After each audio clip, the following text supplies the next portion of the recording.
Hello, we will be presenting on teaching English through film and animation, a multimodal approach. As Serafini noted in 2014, students are constantly surrounded by visual images, written language, and design elements. To be successful, learning strategies to make sense of these complex multimodal ensembles. Look around us. From books and Lego advertisements to travel blogs and film posters, communication is never just about words. It's a combination of image, text, color, and design. Even our own national curriculum acknowledges this shift. Our task as educators is to equip students with the skills to navigate and critically engage with this multimodal world. So, why should we specifically use film and animation in the English classroom? Three key reasons.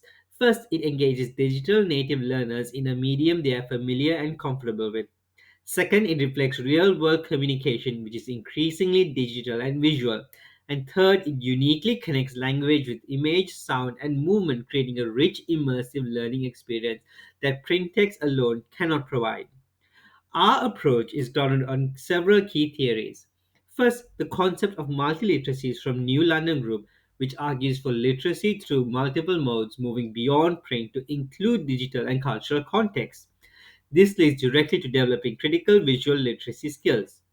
Meta-language, as proposed by Callow, gives us the tool to describe how meaning is constructed through elements like color, sound, camera angle, and gesture. Critical literacy from scholars like Luke reminds us that texts are rarely neutral. We must question the ideology, power, and perspective behind them. Finally, a multimodality from Kress and Van Leeuwen is the overarching idea that communication combines these modes and they interact to shape our interpretation. So, how do we bring this into the classroom? Through guided viewing. We can use scaffolds like visual glossaries, subtitles in a student home language, and still image sequencing to support all learners. We ask three key questions: what is shown, how is it shown, and most importantly, why might it be shown this way? This prompts analysis of purpose and perspective. This work has natural cross-curriculum links to media arts, HISS, and civics, and it can be directly linked to teaching specific text types. Let's see these theories in action using a classic scene from The Lion King. Visually, the warm rising sun represents hope and Simba's future.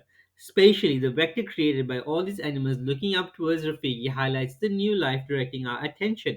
Audibly, the music starts quietly and swells dramatically as Simba is lifted using volume and silence to direct our emotional focus.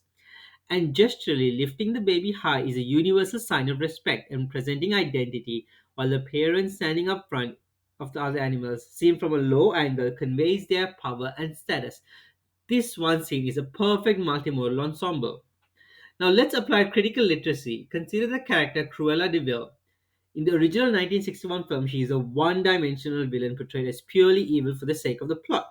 However, in the 2021 reimagining, she is given a complex backstory and motivations, making her a more empathetic and nuanced character. This shows that how film can differ on the same topic based on the author producer's perspective. This allows students to ask a series of questions for critical interpretation. Why was Cruella portrayed as pure evil in the old film? What does that say about the era storytelling? How and why is she reimagining for 2021 audience? What might be the producer's purpose in changing her? Is it purely creative or also commercial and cultural? This moves students from a passive viewers to active critical consumers of media. To quickly summarize how this work extends beyond English, film serves as a powerful catalyst for cross curricular inquiry. For example, HASs and civics can use The Lion King or Cruella to analyze power structures and societal values. In science, Finding Nemo or Wall-E can launch units on marine biology or sustainability. The arts and technologies naturally link through analyzing and even creating filmic elements like soundtracks, costumes, and edited trailers. And in health, a film like Inside Out provides a perfect platform to discuss emotional well-being. The core objective is to use film to transform our students from passive viewers into active interdisciplinary research and creators. Film is incredibly versatile for teaching the core text types. For persuasive text, students can analyze film trailers to identify techniques used to influence an audience. For informative text, they can compare documentary narration with the visual evidence presented on screen. And for narrative text, animation is a perfect medium to explore story arcs, characterization, and setting. The key is to not just analyze but integrate multimodal production. Have students create their own trailers, documentaries, or short animated narratives. Let's compare two very different Disney heroines to see this guidance in action. In Moana, everything about her presentation signifies hope and heroism. Bright glowing colors, an inviting open ocean that represents life and possibility, and open, confident gestures that show courage and connection. In contrast, Cruella uses dramatic lighting with high contrast to create a sense of darkness and menace, and tense, powerful music to signal threat and ambition. The two modes work together to create two different characterizations.